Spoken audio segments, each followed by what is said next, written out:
नमस्कार बच्चों, आशा है आप सब स्वस्थ होंगे, तंदुरुस्त होंगे। आज हम करने वाले हैं साना साना हाथ जोड़ी पाठ का अंतिम भाग। शुरू करते हैं। आत्मा की अनंत परतों को छीलता हुआ हमारा यह सफ़र थोड़ा और आगे बढ़ा। आत्मा की अनंत परतों को छीलता हुआ मतलब हमारी आत्मा का अनुभव हमें हो रहा है, प्रसन्नता से सराबोर है और उन्हीं अपने अनुभवों को आगे बढ़ाते हुए हमारा सफ़र और आगे बढ़ा। तभी देखा इक्की दुक्की फौजी छावनियाँ थी। दूर दूर देख रहे हैं, एक कहीं 1 2 3 ऐसी छावनियाँ हैं, फौजी छावनियाँ हैं। ध्यान आया ये तो बॉर्डर एरिया है, थोड़ी दूरी पर ही चीन की सीमा है। यानी जो कटाव का जो एरिया है, सिक्किम का जो ये एरिया है, वो चाइना की बॉर्डर सीमा से लगता है। तो एक फौजी से मैंने कहा, इतनी कड़कड़ाती ठंड में, क्योंकि उस समय तापमान क्या है -15 डिग्री, इतनी कड़कड़ाती ठंड में भी आप लोगों को बहुत तकलीफ होती होगी। वो हंस दिया, एक उदास हंसी, आप चैन की नींद सो सकें इसीलिए तो हम यहाँ पहरा दे रहे हैं। बोला कि आप चैन की नींद सो सकें भारतवासी, इसलिए तो हम यहाँ पर चैन की नींद मतलब हम यहाँ पर पहरा देते हैं ताकि आप सब लोग सुख से सुकून से रह सकें। फेरी भेटुला, फिर मिलेंगे, कहते हुए जीते ने जीप चालू कर दी। ये फेरी भेटुला नेपाली भाषा के शब्द हैं और इसका हिंदी अनुवाद है फिर मिलेंगे, कहते हुए जितेन ने जीप चालू कर दी। थोड़ी देर बाद फिर दिखी एक फौजी छावनी जिस पर लिखा था, we give our today for your tomorrow, यानी हम अपना आज तुम्हारे कल के लिए कुर्बान करते हैं। मन उदास हो गया, भीतर कुछ पिघलने लगा। महानगर में रहते हुए कभी ध्यान ही नहीं आया कि जिन बर्फीले इलाकों में बैसाख के महीने में भी 5 मिनट में ही हम ठिठुरने लगे थे, हमारे ये जवान पौष और माघ में, जबकि सिवाय पेट्रोल के सब कुछ जम जाता है, तैनात रहते हैं। अब बैसाख का महीना कौन सा होता है?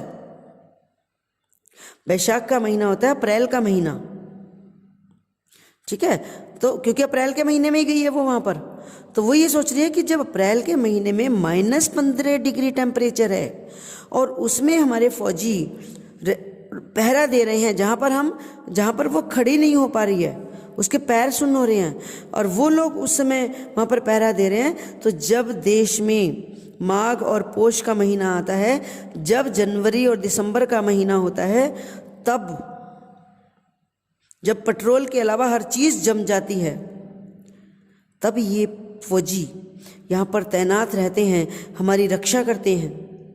और जिन संकरे, घुमावदार और खतरनाक रास्तों से गुजरते हुए हमारे प्राण कांप रहे थे, डर लग रहा था। उन रास्तों को बनाने में जाने कितनों के जीवन अपनी मियाद के पूर्व ही खत्म हो गए। मियाद मतलब समय से पहले ही खत्म हो गए हैं। मेरे लिए तो ये यात्रा सचमुच एक खोज यात्रा थी। खोज यात्रा क्यों कह रही है? क्योंकि बहुत सारे अनुभव, अनसुने, अनकहे ऐसे अनुभव उसने इस यात्रा के दौरान प्राप्त किए हैं, जिसके बारे में ना उसने कभी पढ़ा था, ना सुना था और ना देखा था। तो ये उसके लिए एक नई खोज थी। पूरा सफ़र चेतना और अंतरात्मा में हलचल मचाने वाला था। मतलब चेतना मतलब विचारों में, अंतरात्मा में, मन में हलचल मचा रखी थी इस यात्रा ने। बहरहाल अब हम लायुंग वापस लौटकर फिर युमथांग की ओर चल दिए थे। जितेन कुछ दिन पूर्व ही नेपाल से ताज़ा आया था, तो लौट आए हैं कटाव से। कटाव क्योंकि लायुंग से 500 मीटर की दूरी पर था, तो वहाँ से वापस लौट आए हैं, लायुंग में ठहरे हैं और फिर युमथांग की तरफ वो जा रहे हैं। युमथांग की घाटियों में एक नया ही आकर्षण और जुड़ गया था कि जब वापस लौटे तो एक और घाटियों में एक और नया आकर्षण दिख रहा था। ढेरों ढेरों प्रियोता और रूडोडेंड्रो के फूल, हमने पीछे भी जिक्र किया था कि पूरी की पूरी वादी प्रियोता और रूडोडेंड्रो के फूलों से भरी पड़ी थी। जितेन कहने लगा, बस 15 दिनों में ही देखना, पूरी की पूरी घाटी फूलों से इस कदर भर जाएगी, लगेगा जैसे ये फूलों की सेज रखी हो। यहाँ रास्ते अब अपेक्षाकृत चौड़े थे। अपेक्षाकृत मतलब ऊपर लायुंग और कटाव के रास्ते तो बहुत संकरे थे, बहुत नैरो थे, लेकिन जैसे जैसे ये नीचाई पर नीचे ढलान में आ रहे हैं वैसे वैसे रास्ते चौड़े होते जा रहे हैं। इस कारण अब खतरों का एहसास भी कम हो गया था। इन घाटियों में हमने कई बंदर भी देखे, कुछ अकेले तो कुछ अपने बाल बच्चों के साथ थे। आप जानते हो कि पहाड़ी इलाकों में बंदर भी बहुत होते हैं। बहरहाल घाटियों, वादियों, पहाड़ों और बादलों की आंख मिचौली दिखाती, पहाड़ी कबूतरों को उड़ाती हमारी जीप अब जब यूमथांग पहुंची तो हम थोड़े से निराश हो गए थे। क्यों निराश हो गए? क्योंकि इतनी खूबसूरत दृश्य देखने के बाद अब वापस सामान्य दृश्य पर आ रहे हैं तो मन उदास होता ही है।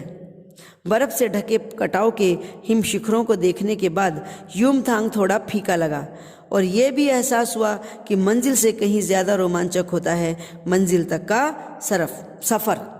तो महसूस हो रहा है कि एक बार मंजिल तक पहुंचने में जो एक्साइटमेंट होता है, जो जिज्ञासा होती है, जो वो मंजिल पर पहुंचने के बाद ख़त्म हो जाता है, और ये एहसास लेखिका को अब हो रहा है। बहरहाल यूमथांग में चिप्स बेचती एक सिक्किमी युवती से मैंने पूछा, क्या तुम सिक्किमी हो? नहीं, मैं इंडियन हूँ, उसने जवाब दिया। सुनकर बहुत अच्छा लगा, क्योंकि सिक्किम के लोग भारत में मिलकर बहुत खुश हैं। जब सिक्किम स्वतंत्र रजवाड़ा था, यानी स्वतंत्र राज्य था, तब ये टूरिस्ट उद्योग इतना फला फूला नहीं था, क्योंकि सिक्किम पहले एक स्वतंत्र राज्य था कश्मीर की तरह, तो वहाँ पर टूरिस्ट उद्योग इतना नहीं था। लेकिन जब वो भारत में मिला उसके बाद वहाँ पर टूरिस्ट वगैरह शुरू हुआ और लोगों का आना जाना शुरू हुआ। हर एक सिक्किमी भारतीय अब आबो हवा में इस तरह घुल मिल गया है, लगता ही नहीं कि कभी सिक्किम भारत में नहीं था। जीप में बैठने को हुए कि एक पहाड़ी कुत्ते ने रास्ता काट लिया। मणि ने बताया, ये पहाड़ी कुत्ते हैं, ये भौंकते नहीं हैं, ये सिर्फ चांदनी रात में ही भौंकते हैं। तो मणि को भी शायद थोड़ी बहुत जानकारी थी, इसलिए उन्हें कहा ये पहाड़ी कुत्ता है, और पहाड़ी कुत्ते ऐसे होते हैं, भौंकते नहीं हैं, बस जब चांदनी रात होती है, फुल मून नाइट होती है, तभी ये भौंकते हैं। क्या? विस्मय और अविश्वास से मैं उसे सुनती रही। क्या समुद्र की तरह कुत्तों पर भी पूर्णिमा की चांदनी कामनाओं का ज्वार भाटा जगाती है? क्या कह रही है? कि जैसे हाई टाइड्स आते हैं समुद्र में, जब फुल मून नाइट होती है, जब पूरा चंद्रमा होता है, तो उसका प्रभाव समुद्र की लहरों पर पड़ता है और उसमें ऊंची ऊंची लहरें उठती हैं। तो लेखिका कह रही है, क्या कुत्तों पर भी समुद्र की लहरों की तरह, क्या कुत्तों पर भी पूर्णिमा की चंद्रमा की किरणों का प्रभाव जगता है क्या? लौटती यात्रा में जीप में भी जितेन हमें रकम रकम की यानी तरह तरह की जानकारियां देता रहा। मैडम, यह एक पत्थर है जिस पर गुरु नानक के फुटप्रिंट्स हैं। कहते हैं यहाँ गुरु नानक की थाली से थोड़े से चावल छिटक कर गिर गए थे।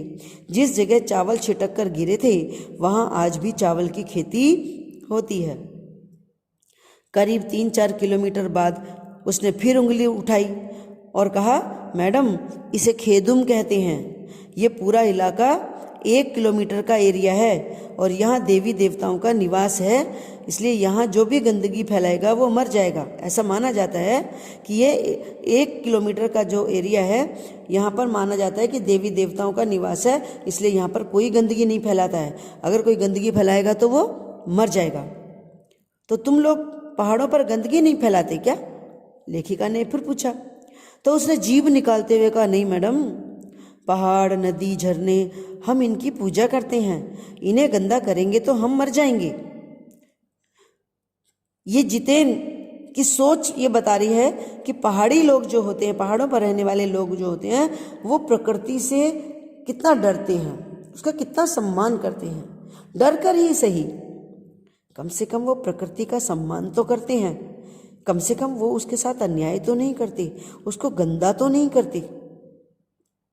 और शायद यही वजह है कि पहाड़ी जो क्षेत्र हैं वहाँ पर प्रदूषण भी कम है और गंदगी भी कम है। तभी गैंगटॉक इतना सुंदर है, मैंने कहा। गैंगटॉक नहीं मैडम, गंतोक कहिए। इसका असली नाम तो है गंतोक। गंतोक का मतलब है पहाड़। मैं कुछ पूछती कि वो फिर से चालू हो गया। मैडम, युमथांग भी पहले टूरिस्ट स्पॉट नहीं था।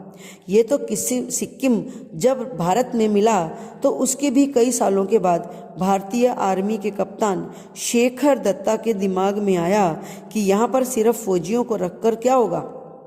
मतलब जब सिक्किम भारत में मिल गया तो फौजी तो थे ही, वहाँ छावनियाँ भी थी। तब जो उस समय के मेजर थे कप्तान शेखर दत्ता, उन्होंने सोचा कि यहाँ केवल फौजियों को रखने से कोई फायदा नहीं होगा। तो उन्होंने घाटियों के बीच से रास्ते निकाले और इस जगह को टूरिस्ट स्पॉट बना दिया। आप देखिए, रास्ते अब भी बन रहे हैं। हाँ, रास्ते अभी भी बन रहे हैं। नए नए स्थानों की खोज अभी भी जारी है। शायद मनुष्य की इसी असमाप्त खोज का नाम ही सौंदर्य है। मन ही मन में कहती हूँ और जीप आगे बढ़ने लग जाती है। बिल्कुल सच बात है कि मनुष्य निरंतर नई नई खोज करता रहता है और जीने के नए नए रास्ते खोजता है। प्रकृति की सुंदरता को लोगों तक पहुंचाने के लिए निरंतर प्रयासरत रहता है मनुष्य। तो ये हुआ पाठ पूरा। आई होप आपको समझ आया होगा और जो भी जानकारी है अपनी तरफ से पूरी हुई है। फिर भी कोई डाउट हो तो आप मुझे बता सकते हैं। स्वस्थ रहो, सुरक्षित रहो।